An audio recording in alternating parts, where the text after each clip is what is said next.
آج کھڑا میں سوچتا ہوں اس گاتی نہر کے دیوار، اس مقتل میں صرف ایک میری سوچ لہکتی ڈال، مجھ پر بھی اب کاری ضربک اے آدم کی آل۔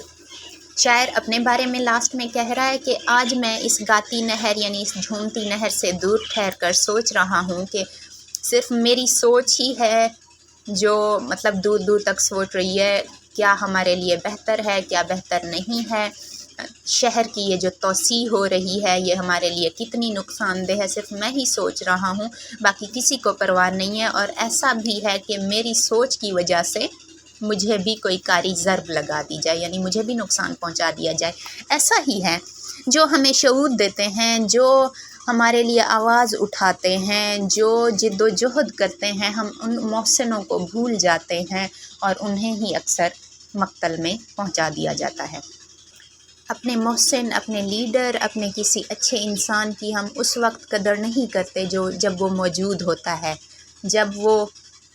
دنیا سے گزر جاتے ہیں تب ہم انہیں کتابوں میں لکھتے ہیں، تب وہ ہمارے ادب کا حصہ ہوتے ہیں، پہلے ہمیں ان کی قدر نہیں ہوتی۔ اب علامہ اقبال ہی کو دیکھ لیجئے، ان کے زمانے میں بہت کم لوگوں نے ان کی تعلیمات کو پڑھا، ایون قائد اعظم نے بھی ان کی ان کے خطوط کے مایوس کن جواب بھیجے تھے انہیں کہ پاکستان بننا ممکن نہیں ہے، اتحاد کی بات کرتے رہے، لیکن جب وہ چل بسے تب سب کو ہوش آیا۔ اب اگر ہم اس نظم کا فکری جائزہ پیش کریں تو اس میں دیکھیں کہ انہوں نے منظر نگاری کیسے کی ہے۔ منظر ان کے اشعار کو ایسے پڑھ کے ایسے لگتا ہے جیسے یہ گاتی نہر، یہ جھومتے درخت، اور درخت کتنے موٹے ہیں، چھتنار سے ایسے لگتا ہے وہ کتنے گھنے ہیں، ہر چیز ایسے فیل ہوتا ہے ہماری آنکھوں کے سامنے ہمیں نظر آ رہی ہے۔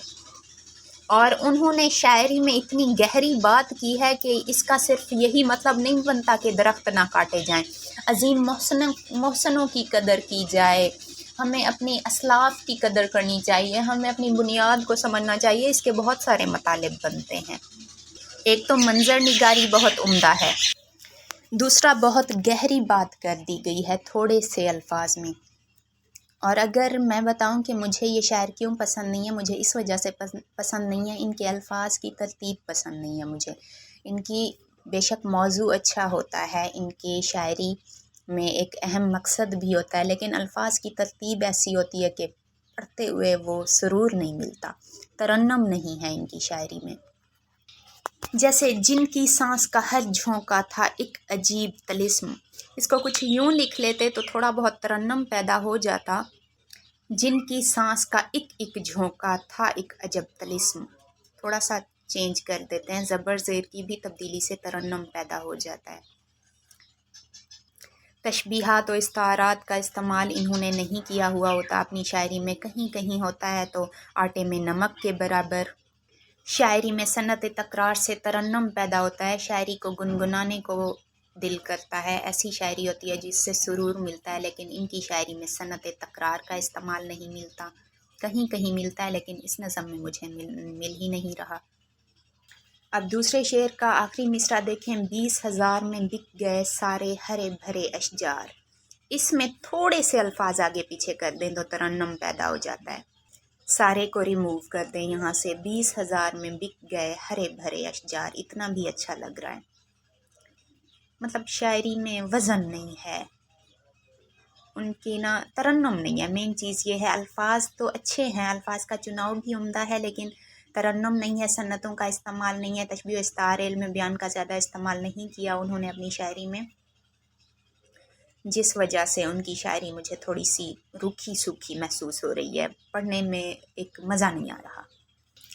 اور اگر اس کے فکری جائزے کی بات کی جائے تو نظم توسیع شہر ایک معکوس وسیع معنی رکھتا ہے، بظاہر یہ شہر کی توسیع ہے مگر حقیقت میں زندگی کے معنی کو محدود کر رہا ہے،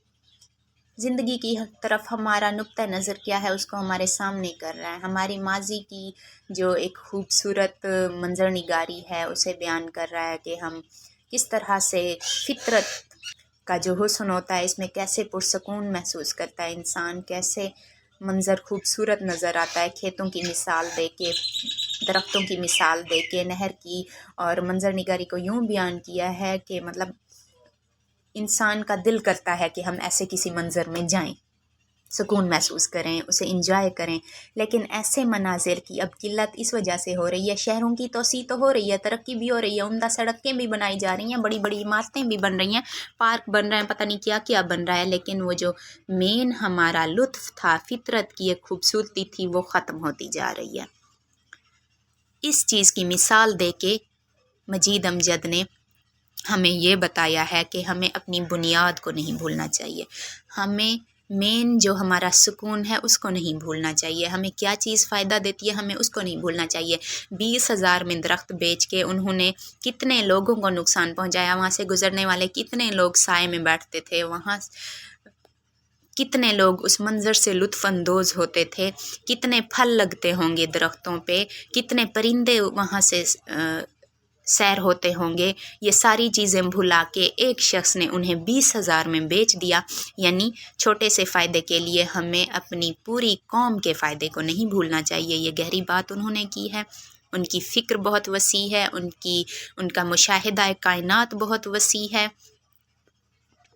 ان کی سوچ بہت عمدہ ہے، اور انہیں انجام کا بھی پتہ ہے کہ سچ بولنے والوں کو یہاں